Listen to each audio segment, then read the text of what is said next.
Alright, a little bit more on registration. So I'll just import our magical pit scans and the survey file. Computer is churning a little bit, rendering a video, saving a video, and doing eyesight processing, but we'll give this a shot.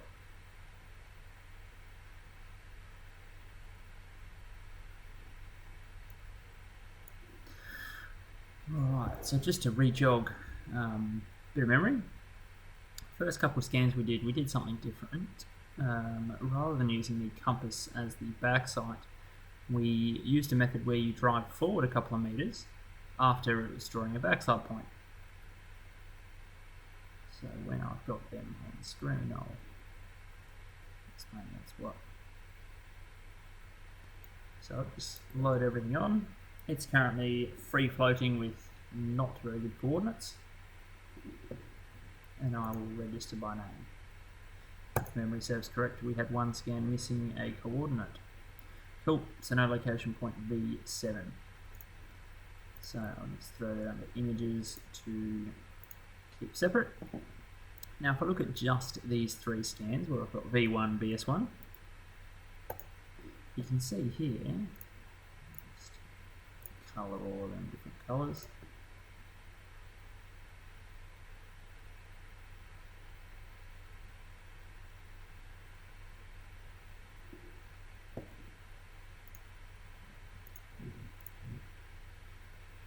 You can see these three are actually pretty damn close already.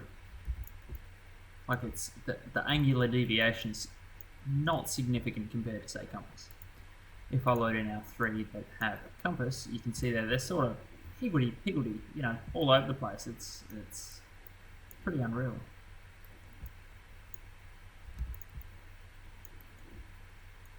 Look, these three that have the backsighting sort of method are going to be much better and register a whole lot easier. Just to re-jog, there's our car. I can throw up a little picture of the scanner, and you can see that there.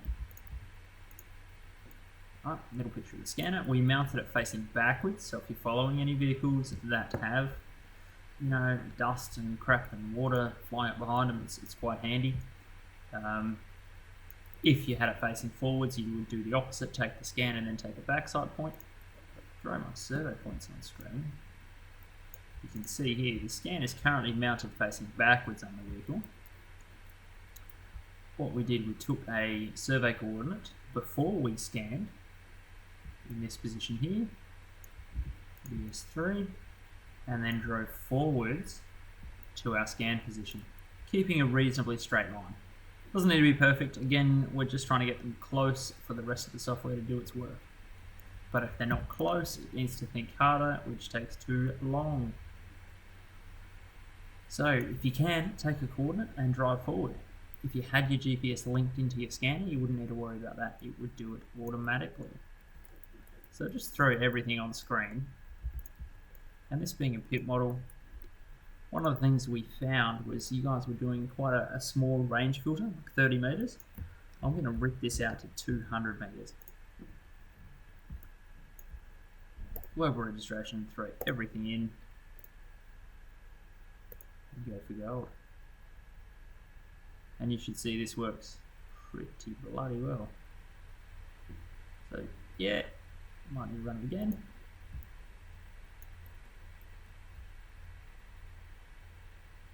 We're getting pretty damn close now. Look at that. Oh. It's not like I'm doing too many things at once. So just like that, we are very, very close to where we need to be. Got one scan that's misbehaving. This yellow one's taking its time.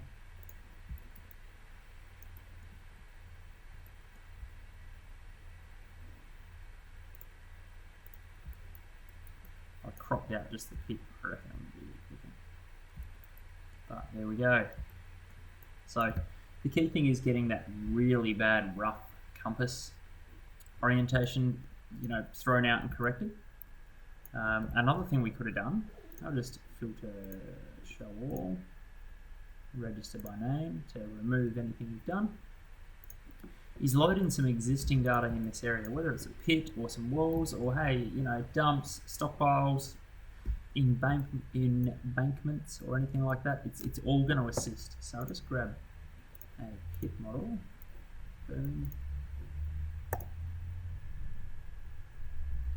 Now the software also likes to use points for registration. It does use surfaces, but that's more for the fine adjustment. So what I'm going to do, because the bottom of the pit's changing constantly, just copy and paste using point selection mode in the top left, a copy of the points in that surface. You can see that there. When I throw in my scans, filter range, further 250. Register, chuck them all in under fixed reference data. I've got my copied points, and this should also assist in registration. If I needed to manually rotate, I could also manually rotate to this form factor or baseline as such.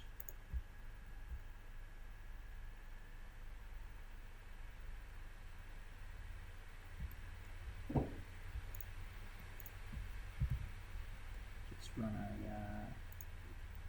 minimum separation on that. Thin it out a bit more.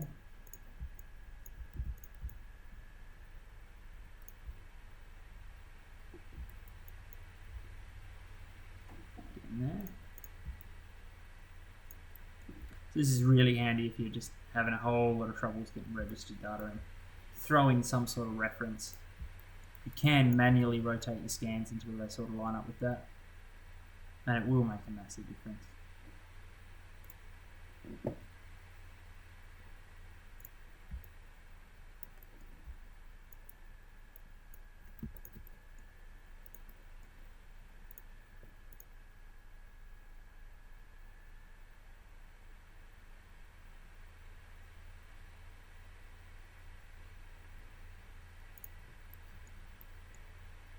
You're also after a bit of speed at this stage. You know, don't be fussed about the tiniest little amount of error. Like that out here, I can see that these objects should match up, so how about I crop them and force them to match up.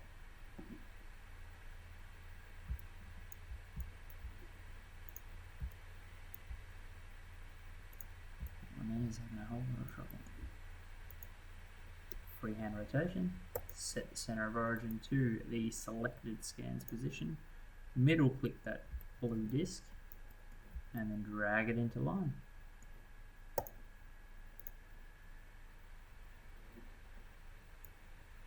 As go.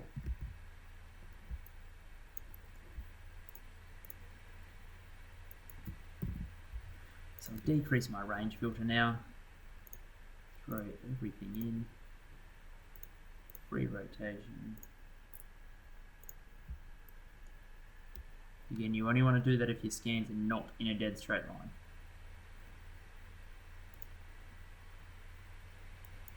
Connect my scans. Run it again, and we should get some pretty nice results out of that. That good blend. And that's about it. So look, registration, you can play around with it for ages, but overall, I think the easiest way for repeatability, if I just run through this once more time, around this pit, you know, people get all caught up about range filtering and all this other stuff. I'll just register by name to undo everything. Fastest way, just filter by range, just increase the heck out of that. We could even go 300 meters maybe. Again, you're after angular corrections. Global registration, chuck everything in. Go.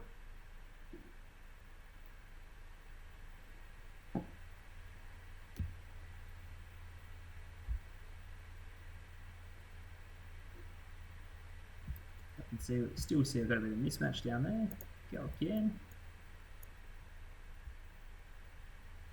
Might be the scan down the bottom just has nothing out at longer ranges.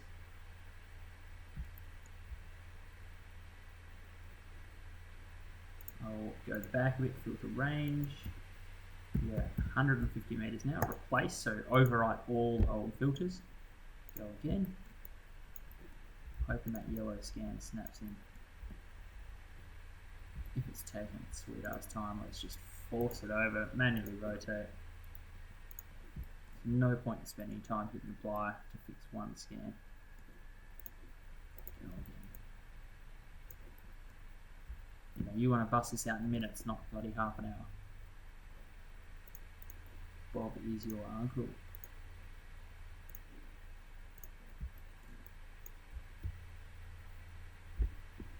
Always like to finish off with a connected scan.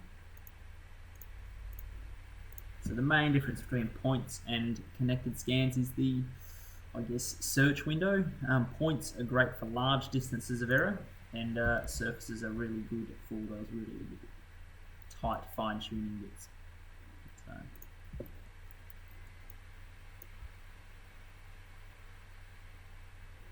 that's basically that. Show all disconnect. We now have registered scans. Now what about the one you totally forgot to record the GPS coordinate on? You know, shit happens. I've done it plenty of times. This magical freehand tool, we've been using this blue disc to rotate. Middle clicking on this blue plane allows me to shift its XY position.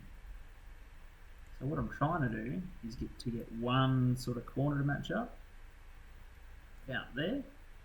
Set the center of rotation to that corner then, and rotate around the corner until it's roughly correct. If the elevation's significantly out, you can middle click on that blue arrow and just change it up or down. So that's, you know, it's close like that.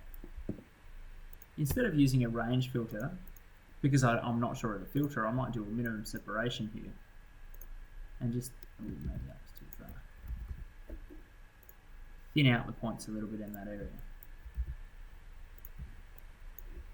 Grab everything else, do the same, and register my bad scan to my good scans. Paying attention to the pink one here, you can see that doesn't match up. Better close that tool down before I make a mistake. There we go, we want the pink one to jump over. Perfect. It's always good just to force it to free if you're in a different coordinate system, which we are, 66 to 84.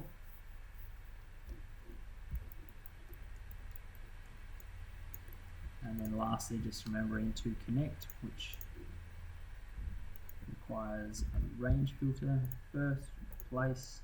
A minimum separation filter will ruin your point connectivity.